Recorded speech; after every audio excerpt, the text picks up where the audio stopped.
Hello, you absolute legends. Consider a 40-liter aquarium. That's what this box here is supposed to be. A 40-liter aquarium, freshwater. We want to know how many grams of oxygen would be dissolved inside of this aquarium. We need to know that in case fish are dying to have a sustainable life in here. We need to know how much O2 is present depending on what's going on in here. We know that at STP, or standard temperature and pressure, the partial pressure of O2 is 0.21 atm. One way to conceptualize that is that this box is open-topped, this aquarium is open-topped. There is the weight or pressure of just the gases around us that are bearing down on top of this tank here. Now, the gases that make up the atmosphere are nitrogen gas. Most of the atmosphere is made of nitrogen gas, O2, N2. It's made of O2 gas and CO2. And there are definitely lots of other gases in the atmosphere right here. But the portion at one atmosphere is all of these gases together. All of them added up equals 1 atm, and the portion or part that oxygen contributes is 0.21 atm. That's just an idea about the concept of partial pressures. To determine how many grams of O2 are dissolved in the liquid, we have Hanks' law constant here. And this is specific for oxygen at 25 degrees Celsius. This is a number that has to be given to you or Googled. This is looking messy. I hate this. It's got scientific notation, and it has a compound unit that hasn't been elongated or accordioned. So let's fix that real quick here. 1.3 times 10 to the negative 2. Great thing about, you can always plug it in. Calculators will tell you. But you should be able to do this in your head.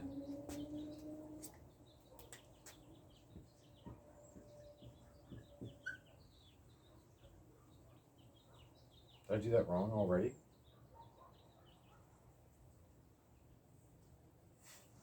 This is correct here. It should have been 10 to the negative 3 that I had written up there earlier, looking at my notes. 0.0013, 10 to the negative 3, 0.0013. Molarity is moles over liters.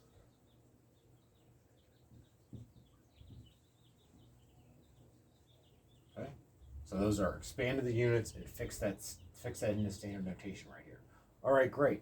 I need a final answer in grams about O2, and I don't have anything in my shopping list that contains grams, but the molecular weight of O2 contains the units grams divided by moles, so I'm going to start with that. And this is my smart start because the unit I'm looking for is grams of O2, and this number in unit is about grams of O2, the molecular weight of O2. Now I need to cancel out moles. This thing in my shopping list has moles. So I'm going to place that in there so units cancel. ATM.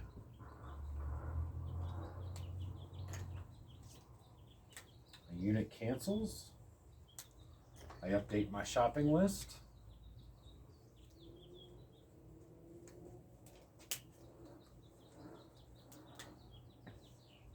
I need to cancel out liters and ATM. 0.21 ATM. It's a gimme. I'll put that up there. And that, remember, that is about O2. So it's fair use, and it's only about O2.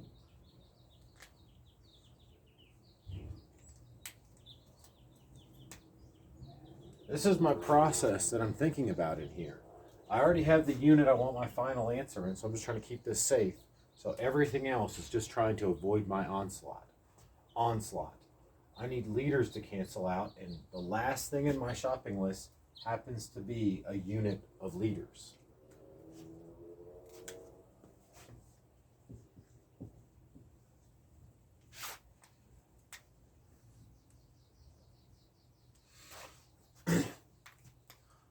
All my units have canceled out in the scaffold except for the unit I'm looking for. Yes. I've used everything in my shopping list. Yes. Now I can pick up my calculator. I hope this helps. Thank you.